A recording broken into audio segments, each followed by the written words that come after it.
I'm Joseph Torbati of OCDetailing in Fremont, California, and behind me I have another Cybertruck. This one we wrapped in STEK DYNOmiami-blue.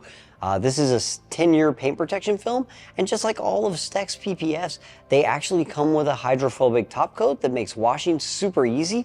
Along with that, it's going to give you really good dirt repellency to keep this truck always looking great. One of the really cool things about the STEK DYNOmiami-blue is that traditionally to do a color change, you would think of using a vinyl material, which is like a cast film that's like 4 mils thick.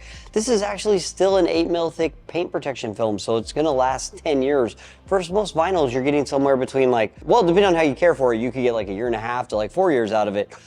But this is much more durable and lasts a lot longer. The most common way to scratch your car is washing it. So if you're out on a bright sunny day and you look at the paint on a car, you'll see swirl marks.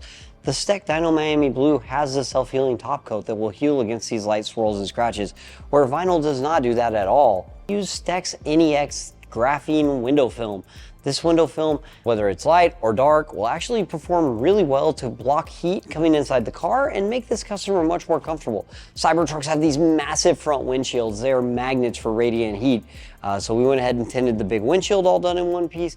We did all the side windows, and the customer wanted it pretty dark, so STEK had a percentage to match that. STEK DYNOmiami-blue, even though it already has a hydrophobic top coat, STEK just released their graphene ceramic coating that works great with their films. So you add it on top and the film even gets slicker, more hydrophobic, and more dirt repellency. This is also going to help a ton with acidic damage, and for those of you that sometimes don't wash your car as frequently as you should, this will be really great for stopping fallout from embedding into the film. Now that's slick. Wow, actually with the graphene coating on there, it makes it even more slick.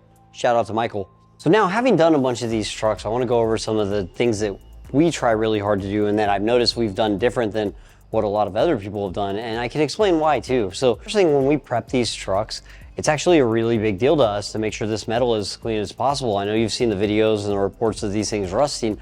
I don't believe the truck itself is actually rusting. I believe it has rust blooms on it, which is probably coming somewhere in the manufacturing process where little shards of metal are sticking to this metal when they're stamping it, printing it, cutting it, and those little pieces of metal are actually rusting and they're causing little spots.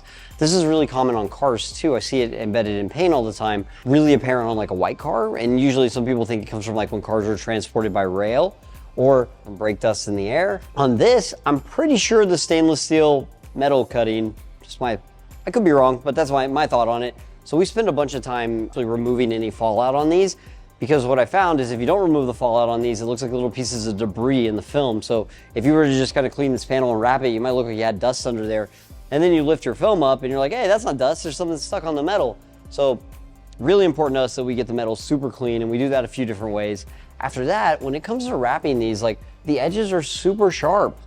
The edges are just, it's cut metal. You can literally feel places where they cut the edge of this. You see it where it stops.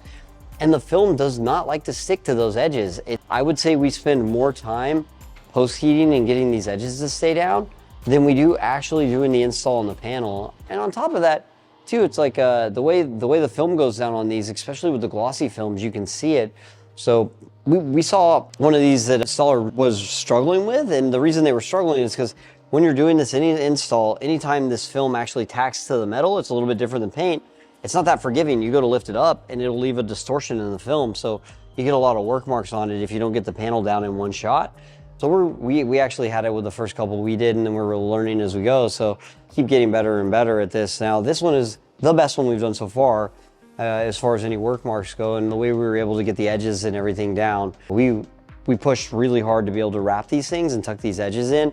And we fought with it, and we had them lift, and we put them down again, and had them lift again, and then we put them down again. And as we keep doing this, we just keep getting better. So I know these are big and flat, and they look easy to wrap, but to get the corners and edges to stay like this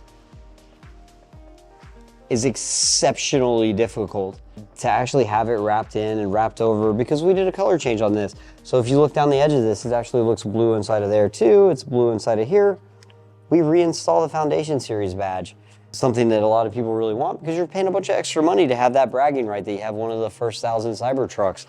So you want that note to be there. So we actually put that back on. Along with that, we actually wrap under right here too. This is a really sharp edge that's hard to wrap under. Tucking between these panels. We've observed, we have another truck here that was done by a shop in LA, And none of these corners are wrapped, and I know why, because it's actually, the film doesn't like to stick right here. And then also too, once you stick the film there, if it pulls it all, like on paint, if it film pulls, it'll do what it calls pucker. That's where you make in your bed. You get film on the edge of the bed, or you get your sheet on the edge of the bed, and you let it go, and it does this, and you get all these humps. Those are called fingers. Film will do the same thing, where there's tension on it on the edge right here, so it'll finger up. But on a Cybertruck, because the edge is so sharp, if the film pulls back, it rips the hole in the film, so then you just end up with an exposed corner. Now, again, this is just coming with experience. Us doing, you know, like 10 plus of these now, we've really figured out how to get these corners down so they look great. And if you walk up here, this is another very tough, tight place to get the film into. Where I see a lot of people struggling is to get the film up here because it's a super sharp edge. The edge is so rough that when you try to wrap on top of it, it cuts the film. So we figured out a way to do that. Same thing up here.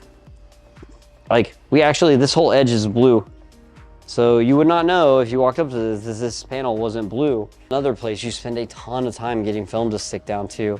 And we just really care. You can actually feel a hump right here. So if I had this off here, you could see the metal was like this. It's like where they cut this way and then they cut that way. It's like where it stopped. There's a bunch of places like that on the car that are hard to work around. You know, also unlike these pillars, we wrapped inside of here. So if you're standing off the side, that looks blue. Something else we do, we cover all the black pieces on the car. We wrap this, we wrap the pillar on top, we wrap the lights, we wrap the lower lights. Ceramic coated everything. So we use STEK's new graphene coating on all the film. We had to use our traditional coatings on the wheels and trim and the glass. But we go through all that because if you're gonna go through the trouble of wrapping this whole truck, let's make the whole thing look as good as possible and easy to keep that way. So we spend a bunch of time cleaning all this plastic and then coating it so that it'll stay nice and black, because if you've seen one of these that's been driven a little bit, that stuff gets wrecked. It actually gets thrashed, and like rain and stuff, it starts to stain it almost instantly. So when you ceramic coat it, when you go to wash it, it'll go back to being nice and black. And then again, you know, putting the foundation logos back on. Along with that, like our tent, we actually care about adhesive distortions and stuff in the film. Spend a lot of time making sure we don't leave debris or adhesive distortions in this massive front windshield that you're gonna be looking through. As Justice was yelled from the background over there, we file our door edges. So when we tint windows, it goes all the way up to the edge. We also coat this entire tonneau cover. This is a big black panel on top of the car. If anybody, just physics tells me the sun will beat on this. So us putting a ceramic coating on it will help it retain this nice rich color it comes with from the factory. Thanks for watching. I'm Joe with OCDetailing. Please subscribe for more Cybertrucks